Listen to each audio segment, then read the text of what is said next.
மீதில் உயர்ந்தவரே, கள்வனையும் இரட்சித்தீரே.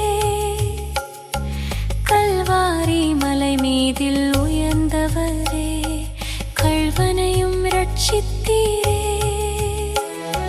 கருணை இல்லாத சேவகனோ கால்கையை ஆணியால் துளைத்தானே, கல்வாரி நாயகனே.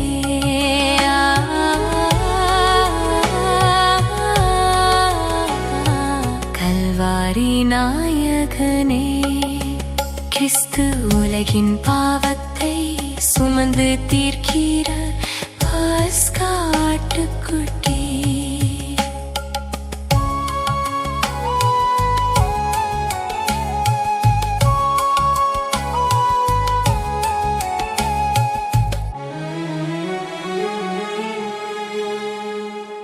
போவோர் வருவோர் உம்மை இகழ்ந்தனரே, பொறுமையாய் சகித்துக் கொண்டீர்.